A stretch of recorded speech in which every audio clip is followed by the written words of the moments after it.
anak-anak hebat, apa kabarnya hari ini? Alhamdulillah, kita bisa bertemu lagi dalam keadaan sehat. Hari ini kita akan membahas materi tentang pencemaran lingkungan dengan submateri pencemaran tanah. Lingkungan adalah aspek yang tidak bisa dilepaskan dari kehidupan manusia. Dari mulai tanah, air, dan udara, semua melekat pada manusia. Kita menginjak tanah, menghirup udara, dan memanfaatkan air untuk kebutuhan sehari-hari. Artinya, lingkungan memang memegang peran penting dalam kehidupan manusia. Nah, coba teman-teman perhatikan gambar berikut ini. Apa yang kalian pikirkan? Dari gambar tersebut, ada asap dari limbah pabrik, sampah yang berserakan di atas tanah, kemudian air yang tercemar.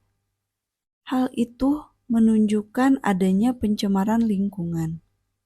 Nah, mari kita pelajari tentang pencemaran.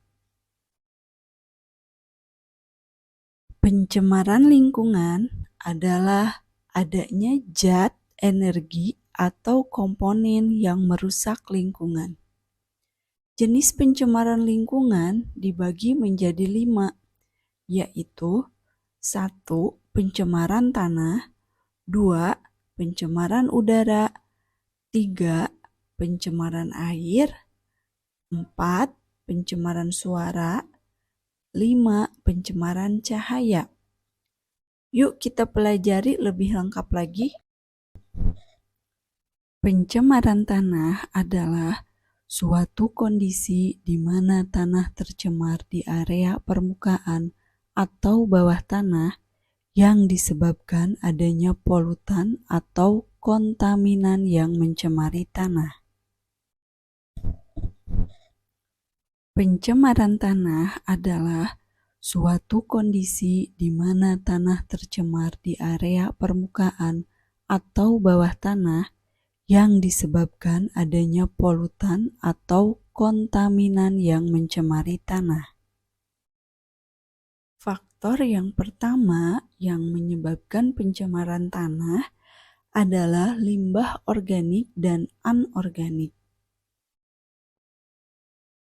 Limbah organik merupakan limbah yang dalam proses penguraiannya tidak memakan waktu dan proses yang lama, sehingga mudah terurai oleh mikroba.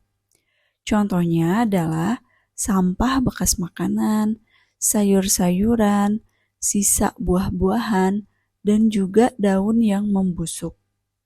Namun, bukan berarti limbah organik tidak berdampak negatif. Jika tanah mengalami kelebihan limbah organik, maka akan berpengaruh terhadap tumbuh dan berkembangnya tanaman di lingkungan.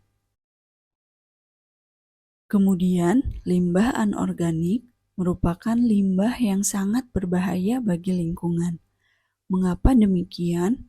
Karena limbah anorganik sangat sulit untuk diuraikan oleh mikroba, sehingga menyebabkan tanah lebih mudah tercemar. Contoh dari limbah anorganik adalah segala macam bentuk plastik, kaleng, botol-botol bekas.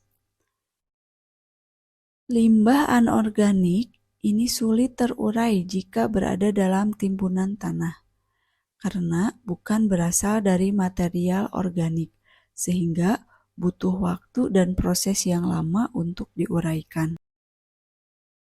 Faktor penyebab pencemaran tanah yang kedua adalah limbah cair. Limbah cair sangat mencemari tanah karena larut dan menyerap ke dalam tanah. Dengan kata lain, limbah cair ini berperan dalam merusak kandungan zat-zat yang ada di dalam tanah. Limbah cair mayoritas dihasilkan dari sektor industri pabrik dan dari rumah tangga dan urusan domestik. Contohnya seperti air bekas deterjen, air bekas mencuci piring, mencuci pakaian, dan air bekas karbol. Bukan hanya limbah cair, ternyata limbah padat juga banyak dihasilkan oleh sektor industri yang berupa pabrik bubur kertas. Selain itu, kegiatan domestik juga menyumbang banyak limbah padat. Contohnya seperti daun dan plastik kertas. Tanpa kita sadari bahwa kegiatan yang melibatkan aktivitas pertanian juga dapat menyebabkan adanya pencemaran tanah. Aktivitas pertanian juga menghasilkan banyak sekali limbah yang berbahaya. Zat berbahaya yang dihasilkan untuk kegiatan pertanian adalah pupuk kimia dan juga pengusir hama atau yang kita kenal dengan pestisida. Pupuk dan pestisida jika digunakan akan meresap masuk ke dalam tanah.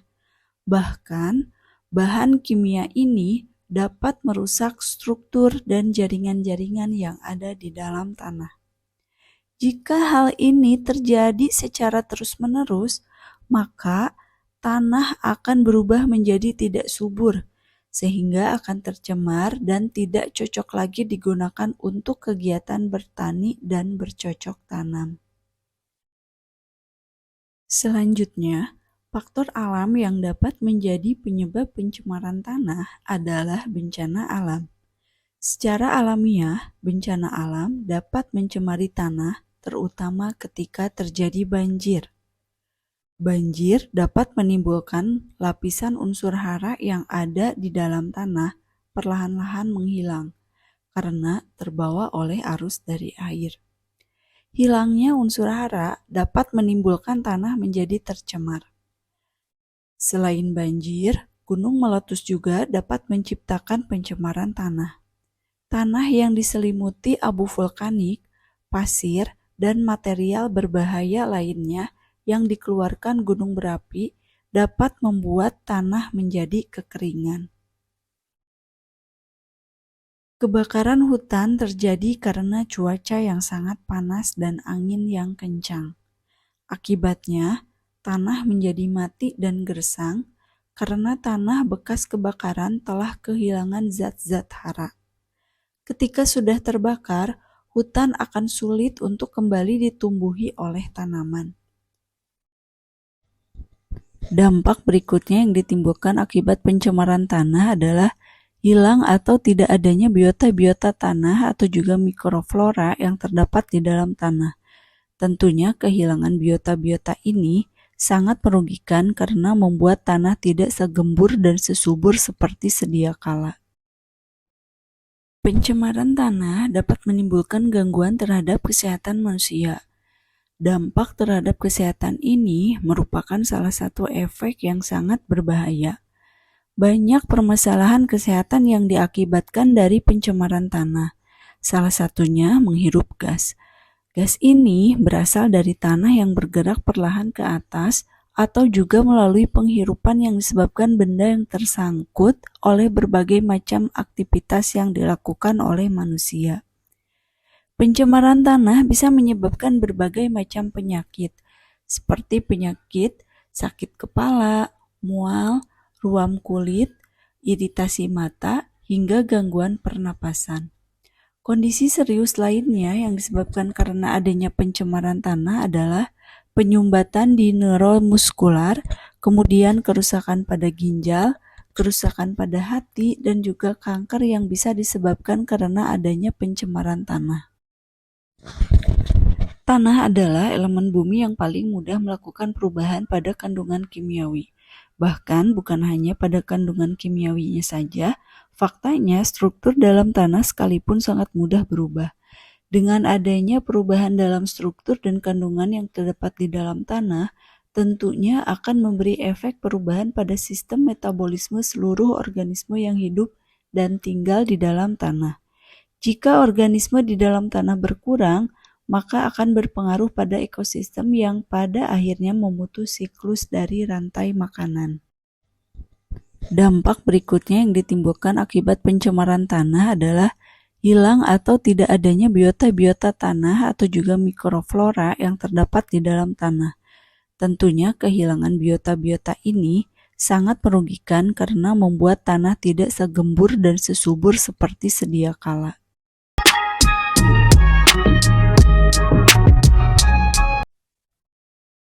Contoh nyata penerapan reuse. 1. Menggunakan paper atau tote bag, yakni tas belanja dari kertas dan kain ketika membeli suatu produk, sehingga dapat mengurangi penggunaan plastik. Kemudian, menggunakan kembali kemasan makanan yang masih bisa digunakan, misalnya dari plastik, mika, atau styrofoam. Memanfaatkan sikat gigi bekas sebagai alat untuk membersihkan sesuatu, menjual barang elektronik yang sudah tidak digunakan. Contoh nyata penerapan reduce. 1. Membeli produk kemasan yang mudah diurai kembali oleh lingkungan. 2. Membeli produk dalam kemasan secara grosir sehingga dapat meminimalkan produksi sampahnya.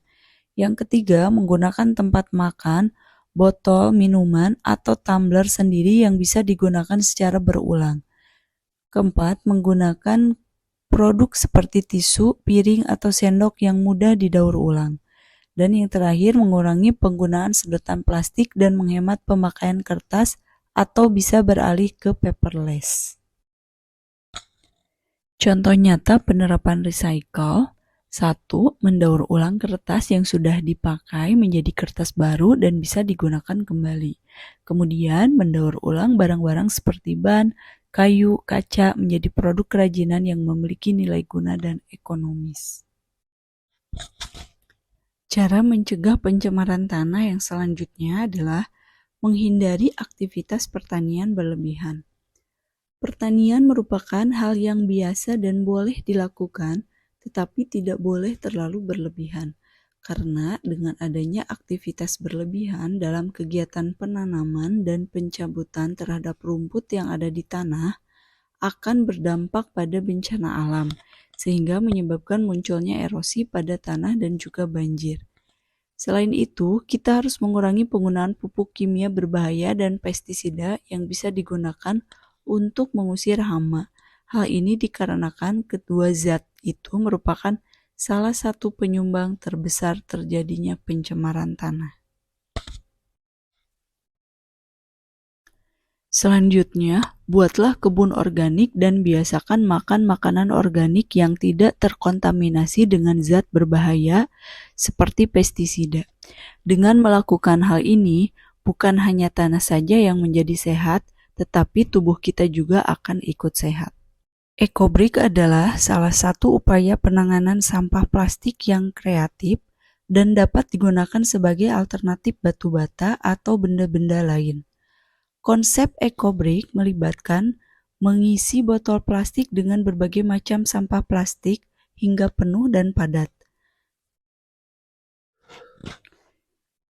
EcoBrick berasal dari dua kata dalam bahasa Inggris. Eco yang berarti lingkungan dan brick yang berarti bata. Secara harfiah, EcoBrick dapat diartikan sebagai bata.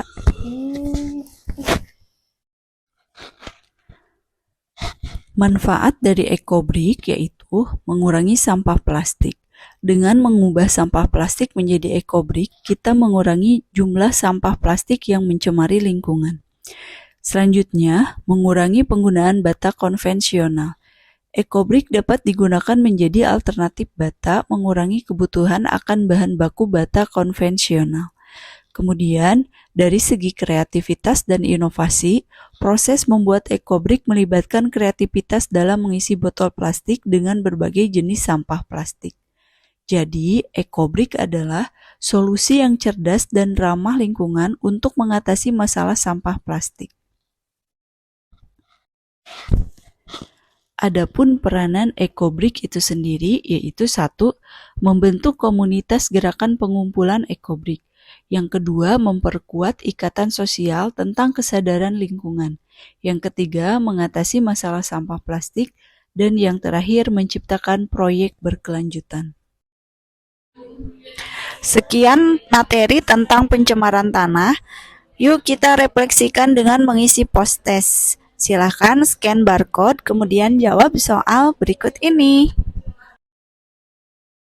Oke teman-teman, demikianlah penjelasan tentang materi pencemaran lingkungan dan submateri pencemaran tanah.